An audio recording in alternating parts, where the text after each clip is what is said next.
حضرت خالد رضی اللہ تعالیٰ عنہ نے اپنی فوج کے ساتھ اس مقام پر آئے جہاں ثابت رضی اللہ تعالیٰ عنہ مقتول پڑے تھے۔ کسی کو ان کی خبر تک نہ تھی کہ اچانک کسی اونٹ کا پاؤں ان کے جسم مبارک پر پڑ گیا اور ان کو مقتول دیکھ کر مسلمان مرعوب ہو گئے۔ ناظرین، حضرت عائشہ رضی اللہ تعالیٰ عنہ اور حضرت ثابت رضی اللہ تعالیٰ عنہ کو حضرت خالد رضی اللہ تعالیٰ عنہ نے اس وقت ان کی خبرگیری کے لیے بھیجا جب دشمن قریب آ گیا تو انہوں نے عکاشہ بن محسن اور بن العجلان کے ثابت بن اقرام رضی اللہ تعالیٰ عنہ انصار کے حلیف کو دشمن کی خبرگیری کے لیے بھیجا۔ جب یہ دشمن کے قریب پہنچے، طلحہ اور اس کا بھائی سلمہ ان کو دیکھنے کے لیے اور دریافت حال کے لیے باہر نکلے۔ سلمہ نے تو آتے ہی ثابت رضی اللہ تعالیٰ عنہ کو شہید کر ڈالا، اور طلحہ نے جب دیکھا کہ اس کا بھائی اپنے مقابلے سے فارغ ہو چکا ہے تو اس نے اپنے مقابل میں مدد کے لیے پکارا کہ آؤ میری مدد کرو ورنہ یہ شخص مجھے کھا جائے گا۔ چنانچہ اب ان دونوں نے عکاشہ رضی اللہ تعالیٰ عنہ کو شہید کر ڈالا اور اپنی قیامگاہ پلٹ گئے۔ خالد رضی اللہ تعالیٰ عنہ اس مقام پر آئے جب اس نے ثابت رضی اللہ تعالیٰ عنہ کو مقتول پایا تو پورا فوج بڑا ہی مرعوب ہو گیا۔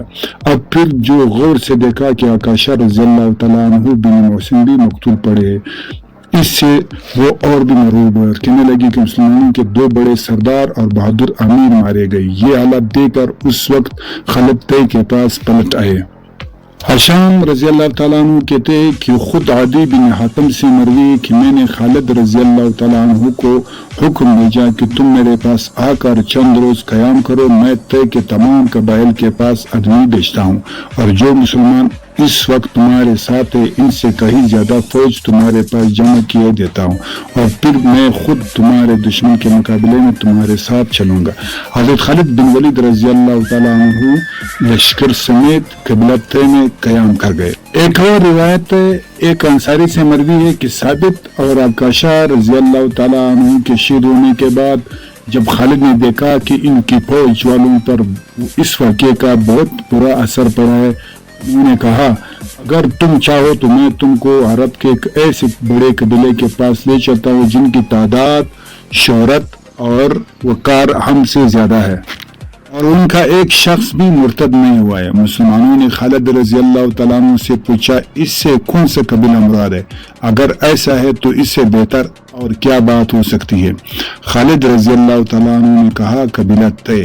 مسلمانوں نے کہا بے شک آپ صحیح فرماتے ہیں اور آپ کی رائے مناسب ہے۔ چنانچہ خالد رضی اللہ تعالیٰ عنہ سب مسلمانوں کو ساتھ لے کر قبیلہ طے میں ٹھہر گئے۔ اور ایک اور روایت ہے کہ خالد سلمہ کے قصبہ ارک میں ٹھہرے ہوئے تھے، مگر دوسری روایت یہ ہے کہ وہ عجا نامی پہاڑی پر ٹھہرے ہوئے تھے۔ یہاں سے انہوں نے طلحہ کے مقابلے کے لیے اپنی فوج کو مرتب کیا اور بذاخہ پر دونوں کا مقابلہ ہوا۔ اس اثنا میں تمام بنی عمر اپنے امراء اور عوام کے ساتھ اس جھگڑے سے علیحدہ ہو کر قریب ہی اس انتظار میں بیٹھے تھے کہ دیکھیے اس کو شکست ہوتی ہے تب کسی طریق میں شرکت کا فیصلہ کریں۔ قبیلہ بنو اسد اور بنو فزارہ سے مقابلے کے متعلق سعد بن مجاہد روایت کرتے ہیں کہ انہوں نے اپنی قوم کے بزرگوں سے یہ بات سنی جو کہتے تھے کہ ہم نے خالد سے کہا ہم کیسے نمٹ لیتے ہیں، بنی اسد ہمارے حلیف ہے، ان کے مقابلے سے ہم کو معاف کر دیا جائے۔ خالد رضی اللہ تعالیٰ عنہ نے کہا کہ قیس بھی کچھ طاقتور نہیں ہے، لہٰذا دونوں کو دونوں میں سے جس کے مقابلے پر جانا چاہو جاؤ۔ اس پر عادی نے کہا کہ اگر اسلام میری قوم میں سے میرے قریب تر سے قریب خاندان نے چھوڑا ہوتا تو میں ان سے جہاد کرتا، میں اس وجہ سے کہ بنی اسد ہمارے حلیف ہے، ہم ان سے نہ لڑے، میں ان کے لیے تیار نہیں ہوں۔ خالد رضی اللہ تعالیٰ عنہ نے کہا دونوں فریقوں میں سے جہاد کرنا فی سبیل اللہ جہاد ہے، لہٰذا اس معاملے میں تم اپنے ساتھیوں کے مخالفت نہ کرو، کسی ایک کے مقابلے پر جاؤ، بہتر یہ ہے کہ اس پری کے مقابلے پر جاؤ جس سے لڑنے کے لیے وہ زیادہ شوق رکھتے ہیں، یعنی تمہارے لشکر زیادہ شوق رکھتے ہیں۔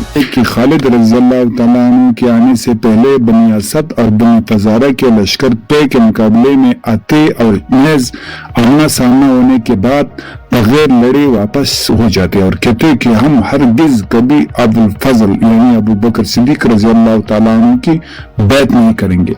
اس کے جواب میں طے کے سوار کہتے کہ ہم اعلان کرتے ہیں کہ ابو بکر تمہارے اس طرح خبر لیں گے کہ پھر تم حضرت ابو بکر کو ابو الفحل اللہ اکبر۔ کے بعد حضرت خالد رضی اللہ تعالیٰ عنہ اپنی تمام فوج لے کر بزاخہ کی طرف روانہ ہوا۔ بزاخہ پہنچ کر اپنی فوج کو ترتیب دیا۔ ترتیب دینے کے بعد اب لڑائی شروع ہوئی۔ آئینہ نے بنی فزارہ کے ساتھ 100 افراد کے ساتھ طلحہ کی جماعت میں خوب بہادری سے مقابلہ کیا۔ اس وقت طلحہ اپنی اونی خیمے کے سامنے چادر اوڑے نبی بنا ہوا بیٹھا تھا اور باہر میدان میں نہایت خونریز جنگ ہو رہی تھی۔ جب آئینہ کو لڑائی میں تکلیف اٹھانا پڑی اور اس کا شدید نقصان ہوا، وہ میدان کرزار سے پلٹ کر طلحہ کے پاس آیا اور اس نے پوچھا، کیا جبرائیل تمہارے پاس آئے؟ طلحہ نے کہا، ابھی تک نہیں آئے۔ آئینہ معرکے میں آ کر پھر لڑائی میں مصروف ہو گیا اور جب اس کو دوبارہ جنگ کی شدت میں پریشان کر دیا، وہ پھر طلحہ کے پاس آیا اور پوچھا، کیا بتاؤ اب بھی جبرائیل نہیں آئے؟ اس نے کہا، ابھی تک نہیں ہے۔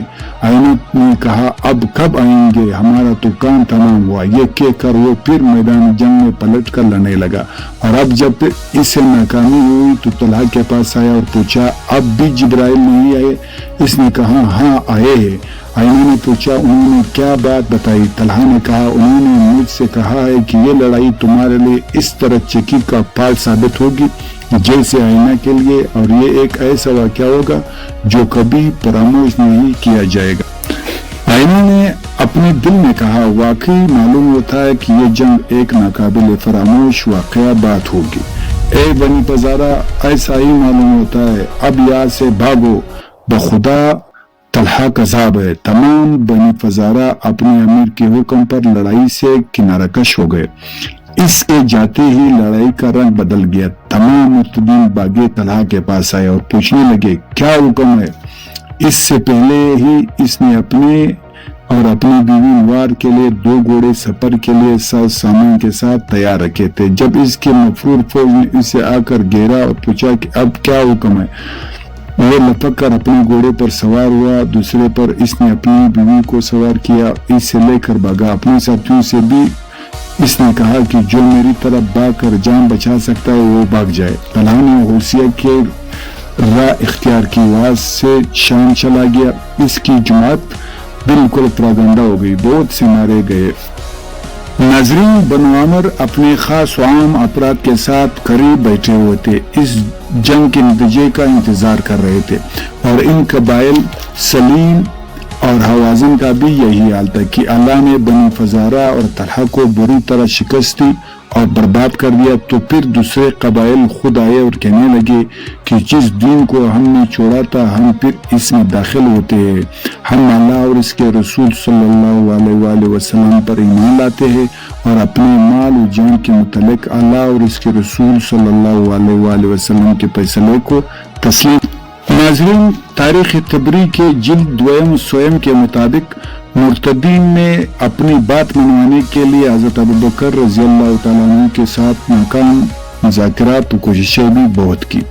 بنو اسد، قبیلہ بنو عطفان، قبیلہ بنو حوازن اور قبیلہ طے کے وفد حضرت ابوبکر صدیق رضی اللہ تعالیٰ عنہ کے پاس آئے۔ قذابہ کے وفد سے اسامہ بن زید کی ملاقات ہو گئی۔ اسامہ ان کو بھی ابوبکر رضی اللہ تعالیٰ عنہ کے پاس لے آئے۔ یہ تمام وقت مدینہ میں جمع ہوئے۔ رسول اقدس صلی اللہ علیہ وآلہ وسلم کی وفات کے 10ویں دن یہ تمام وفود مدینہ آئے اور مسلمانوں کے سردار کے ہاں مہمان ہوئے۔ انہوں نے یہ شرط لگائی کہ ہم نماز پڑھنے کے لیے تیار ہیں، بشرط یہ کہ زکوٰۃ معاف کر دی جائے۔ جن لوگوں کے پاس یہ وقت ٹھہرے ہوئے تھے وہ سب ان کی اس شرط کو ماننے پر تیار ہو گئے تھے اور قریب تک کہ وہ اپنے مقصد میں کامیاب ہو جاتے، لیکن حضرت عباس رضی اللہ تعالیٰ عنہ کے سوا مسلمان عمائد میں کوئی اور ایسا نہ تھا جس کے یہاں کوئی وقت مقیم نہ ہوا ہو۔ اپنی اپنی جگہ اس بات کو طے کر کے یہ سب حضرت ابوبکر صدیق رضی اللہ تعالیٰ عنہ کے پاس آئے اور اس سمجھوتے کی اطلاع دی، مگر حضرت ابوبکر صدیق رضی اللہ تعالیٰ عنہ نے ان کی شرط کو تسلیم نہ فرمایا اور کہا کہ میں وہی زکوٰۃ برابر وصول کروں گا جو رسول اقدس صلی اللہ علیہ وآلہ وسلم وصول کرتے تھے۔ ایسے ان لوگوں نے نہ مانا، وہ لوگ مقصد حاصل کیے بغیر واپس ہو گئے۔ حضرت ابوبکر صدیق رضی اللہ تعالیٰ عنہ نے ایک دن رات کی ان کو مہلت دی، وہ بہت تیزی سے اپنے قبائل کو روانہ ہو گئے۔ ناظرین، اگلی ویڈیو تک کے لیے اللہ نگہبان، اسلام زندہ باد۔